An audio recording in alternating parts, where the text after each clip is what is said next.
Like a lot of people don't understand what's the purpose of sending a car to Mars. There's no point. Obviously, it's just for fun, and to get the public excited. Hello, everybody. You were listening to Feed Your Mind. And so, why would SpaceX fake space is the question of the day. And so, SpaceX is a private space company, but they're working very closely with NASA. Now, we know why NASA was created. NASA was created in 1958 in order to hide the flat Earth. And I explained this in detail in my video called How and Why NASA Hides Flat Earth. And so now we must begin to ask, what is the SpaceX involvement in all of this?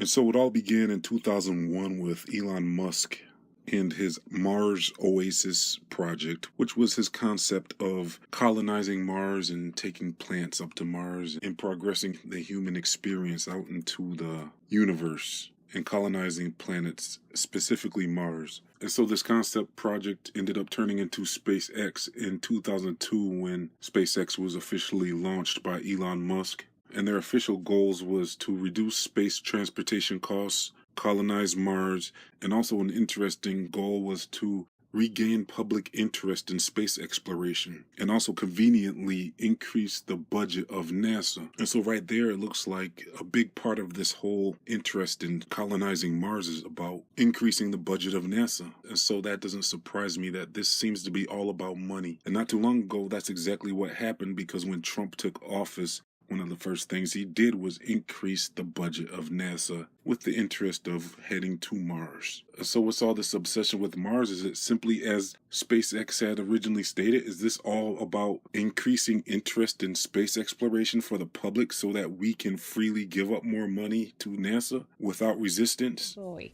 a lot of people don't understand what's the purpose of sending a car to Mars. There's no point.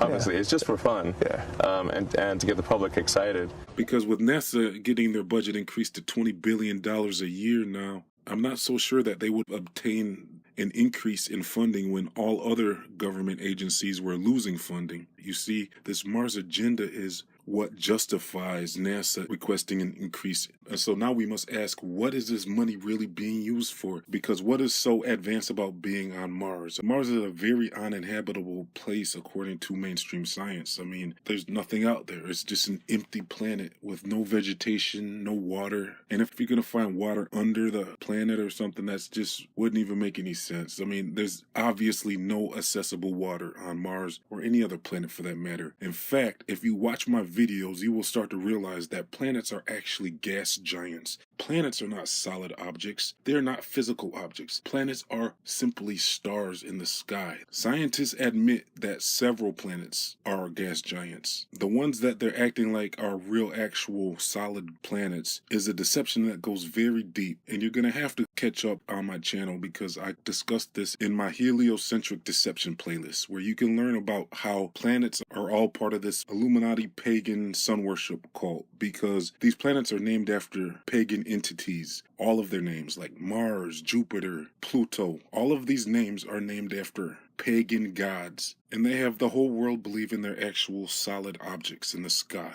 But they are not. Once again, research the word gas giants. That is the name that scientists use to describe several planets. So I take it a step further and insist that all of the planets are gas giants, which is simply a fancy word for the name star. You cannot land on a planet. They're just balls of gas. They're nothing more than a star. And so I know that the highest levels of NASA are the ones that know about flat Earth, and then they're the ones that know about what planets really are and all of that. So where does Elon Musk come into the picture? Does he actually know as well? Well, I would suppose he does. In fact, I might take it a step further and suggest that this guy might actually be possibly like the false prophet or something in the Bible. I mean, this guy I cannot trust. I even uncovered information about Elon Musk being involved in this microchip technology. And I put that on my Brainstorm channel, so you can check out my Brainstorm channel if you want to find that video. But it seems Elon Musk is involved in the whole microchip program that the Bible even speaks of, where in order to buy and sell, you will be required to have some type of mark,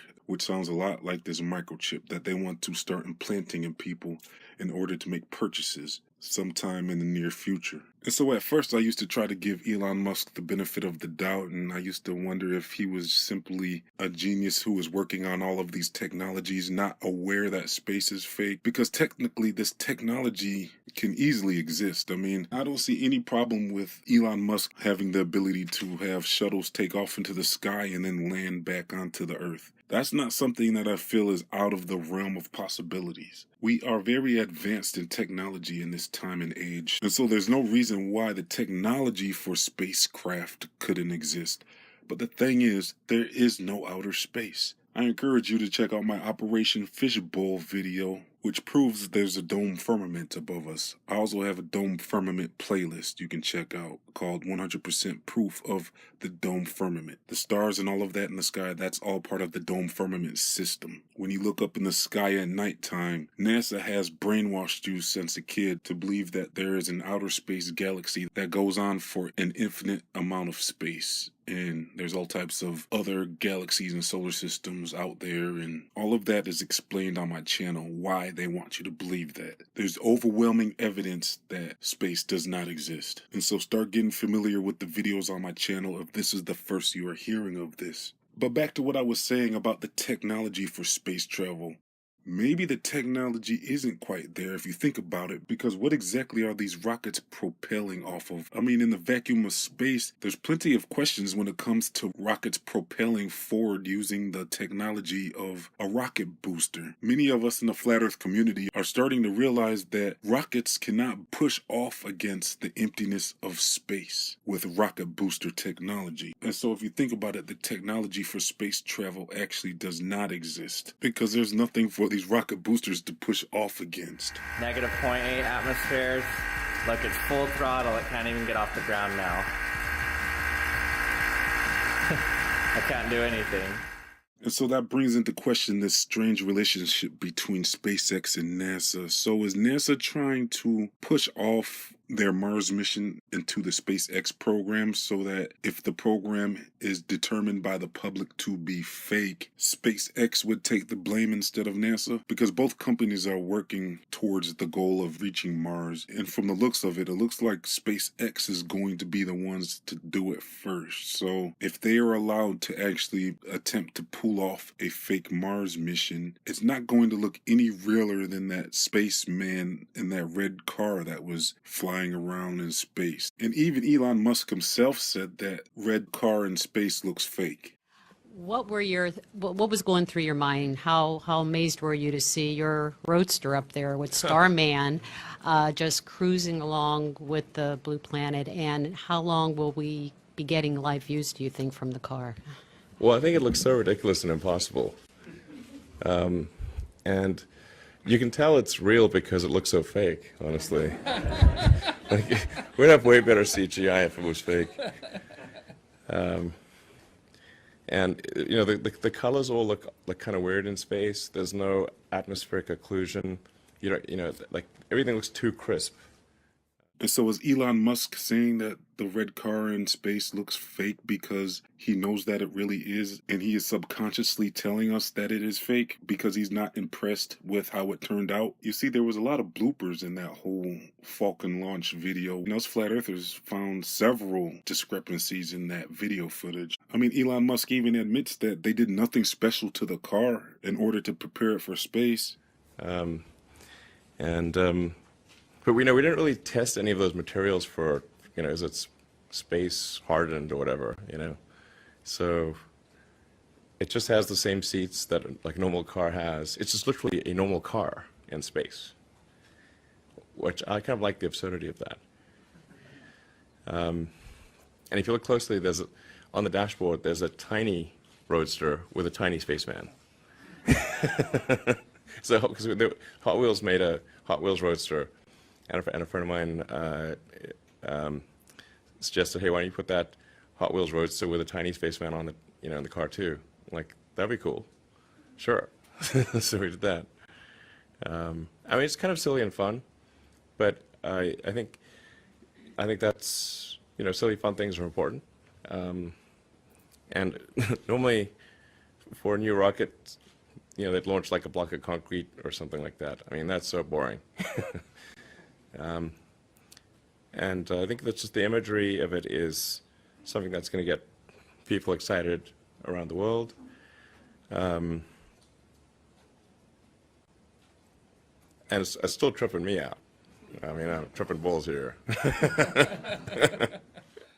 So explain to me how the tires didn't blow up and burst, because balloons burst at 33 miles up at the max. So that has to do with how when the balloon gets higher up in the air, the balloon begins to expand and eventually pop. There's been no weather balloon that has made it past 33 miles up. And so if this Tesla car is in space, wouldn't the tires pop? I mean, this thing should be at least, 250 miles up, like the ISS? And so shouldn't those tires pop? And then when that Tesla car is in the sun, they say the temperature can get up to at least 250 degrees. And when it's out of the sunlight, they say the temperature can drop to as low as negative 250 degrees. And so can that car really handle those massive fluctuations in temperature? I mean, there's videos of cars that were melting here on Earth due to the cars being in an area where it was getting fried like a magnifying glass because of the glass building that it was sitting in front of.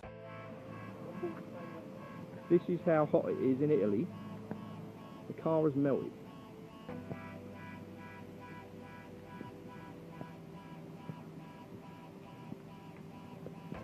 It's actually melted everything, the mirror,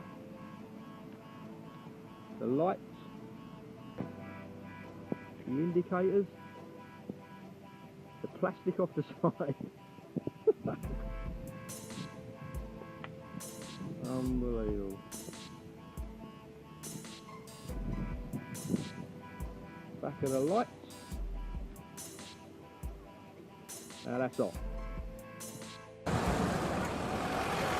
This is London's latest hotspot. In the middle of the city's bustling heart, a bizarre beam of light radiates onto the street. Powerful, dazzling, and searingly hot. The cause of this phenomenon?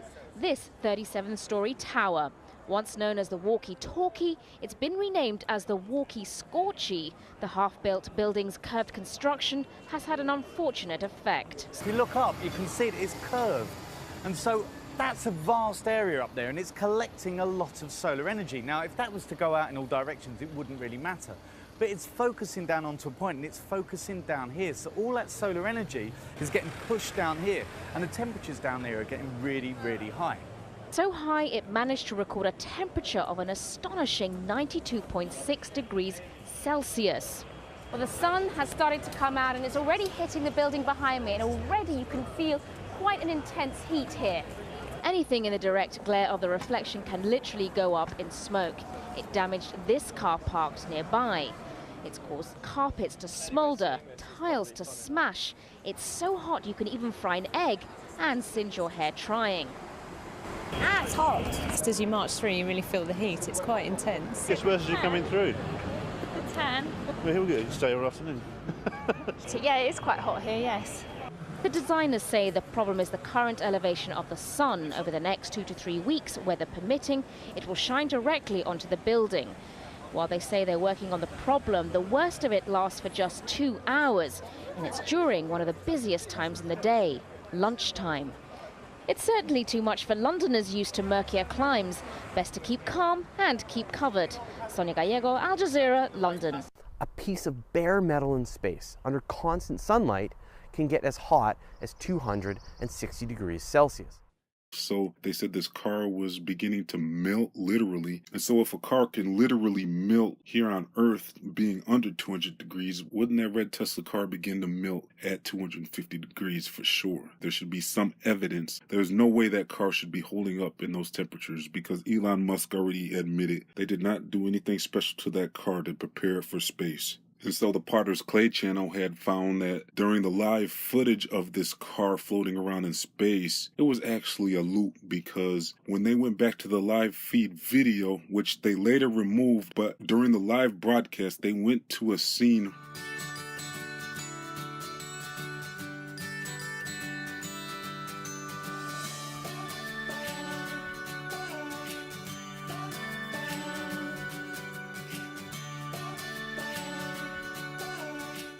But this car was already supposed to be floating around in space, so that means the footage was not live footage. Also, Jeranism had found out that the rocket boosters was using the same footage. I mean, there was 2 screens showing each booster and what was going on, but it was the same footage. And then they later changed it to correct that mistake. Google allowed SpaceX, a private company, to do something against YouTube's policy, and something that none of us should be okay with.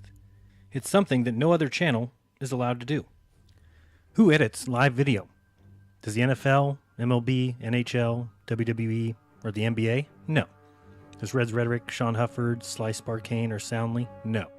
When the rockets were landing, they were landing in the same spot, but then they later corrected that in order to have 2 separate images. And another thing I noticed with this whole rocket was with that smoke exhaust coming out of the rocket booster, I noticed green tint coming from that rocket booster. You see, NASA and SpaceX like to use a lot of green screen technology and augmented reality, so some things in the screen are actual physical objects, other things are actually green screen technologies. So when I was observing the rocket exhaust coming out of the booster, I noticed a green tint inside of the smoke. Is that possibly the green screen technology? Because they had the fake Earth in the background with the fisheye lens curvature. All of the images when you see Earth with a curve on it, it's a simple fisheye lens technology. And so you might dismiss that rocket booster is showing green in the middle of it, but then I found this. I was observing the rocket exhaust coming out of the rocket booster, and then I noticed a glitch. And then when I paused it, I could see what appears to be green screen. And so I would like to know what you think about this. Is this actually green screen showing up on live SpaceX footage? At the moment, I'm like you on this.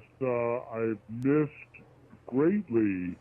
Yes. This is an emotional moment. I'm like you on this. I've missed greatly. These types of camera malfunctions happen very often. It's time for you guys to wake up and start looking at this footage and searching YouTube videos and finding all of these bloopers that we're finding in the flat earth community, because there's a bunch of it. If you guys are still falling for this whole space thing, it just goes to prove that you have been brainwashed and that you need to snap out of it, because these things are not that hard to spot out. And so there was even glitches on the Earth. I mean, there was moments on this SpaceX mission where you could see the Earth malfunction.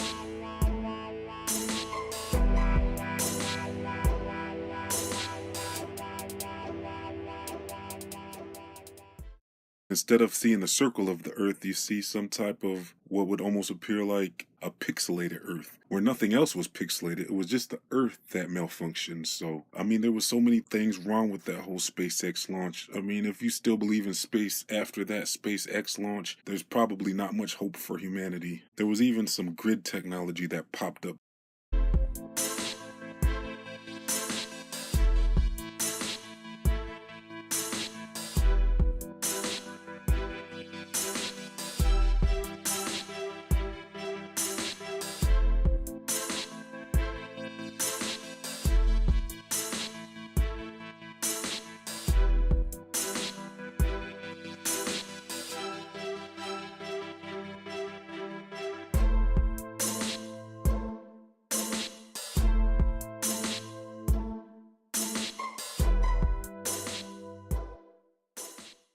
So when a reporter asked Elon Musk why he sent that car into space, not only did he say that it looks so fake that it must be real, but he also said he just did it all simply just for fun. Good boy.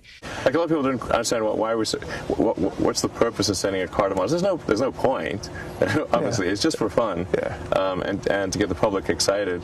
And their official goals was to reduce space transportation costs, colonize Mars, And also an interesting goal was to regain public interest in space exploration and also conveniently increase the budget of NASA. And so let me know what you think about this video in the comment section. I want to hear from you. Why do you think a private company like SpaceX is being allowed to participate in the faking of space? What is the agenda behind it with the budget increase and everything? What do you think they're really using that money for? Discover the purest form of water. Pick up some HQH2O water. I'll leave a link in the description box. If you support this channel, leave $1 in my Patreon page. It will really help to keep this channel going. Don't forget to like, comment, share, and subscribe. This has been another episode of Feed Your Mind signing off.